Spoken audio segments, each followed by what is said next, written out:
এবং 1971 সালের মহান মুক্তিযুদ্ধ প্রত্যেক অবদানী ছাত্র ছিল। এই যে প্রধানমন্ত্রী যে উস্কানিমূলক যে ছাত্রদেরকে রাজাকার বলল, এটা আমাদের জন্য খুবই দুঃখজনক।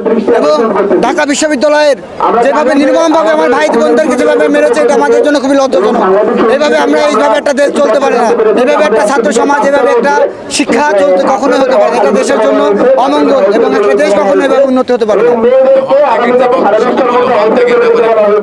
হল থেকে যারা আমি মনে করি যারা হল ত্যাগ করতেছে, তারা আসলে এটা কোনো মঙ্গল নয়। কারণ একটা ভাইকে একটা বোনকে একা ফেলে কখনো সরে যাওয়া, এটা মঙ্গল হবে না। এবং আগামীতে এতে আরও ভয়াবহ হবে। এবং ছাত্রলীগ আমরা যদি চলে যাই, ছাত্রলীগ আমাদেরকে আরও জব্দ করে ধরবে আর কি। এই আর কি আমাদের। আমি ছাত্রদেরকে বলবো, সব ছাত্রদেরকে এক হয়ে এবং সবাইকে এক হয়ে এবং এক ঐক্যবদ্ধভাবে এই সংগ্রাম চালিয়ে যাওয়ার জন্য আমরা আমাদের অধিকার আদায় করে ছাড়বো ইনশাআল্লাহ। অধিকার আদায় না করা পর্যন্ত আমরা রাজপথ থেকে যাবো না ইনশাআল্লাহ। জি, আমাদের অর্জন আমরা চাই যে মেধা মুক্তি পাক, মেধাবীরা মুক্তি পাক।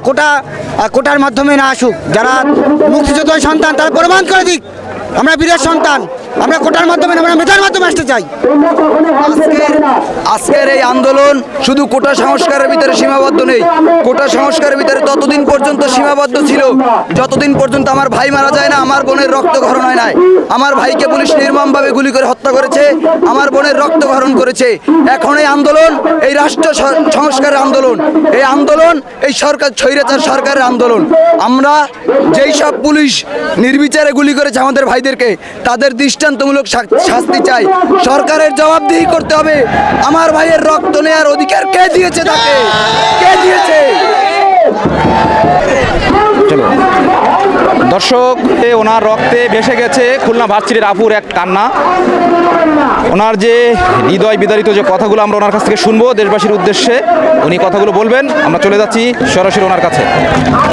প্রথমত সরকারের কাছে আমার একটাই প্রশ্ন, আমরা কোটা সংস্কারের দাবিতে রাস্তায় নেমেছি, এর বদলে আমাদের ভাইদেরকে বোনেদেরকে কেন আক্রমণের শিকার হতে হচ্ছে?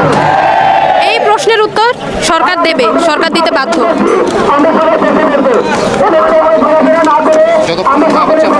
যতক্ষণ না পর্যন্ত আমরা আমাদের দাবি দেওয়া ওনারা আমাদের দাবি দেওয়া মেনে না নিচ্ছে, যতক্ষণ না পর্যন্ত আমরা আমাদের প্রশ্নের উত্তর পাচ্ছি, ততক্ষণ পর্যন্ত আমরা আন্দোলন চালিয়ে যাব।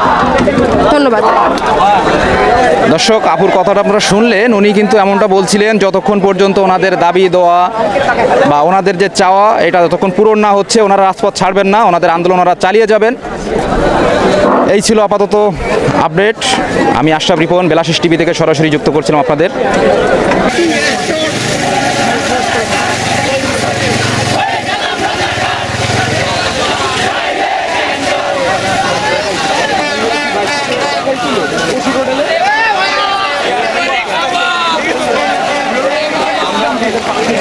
আমরা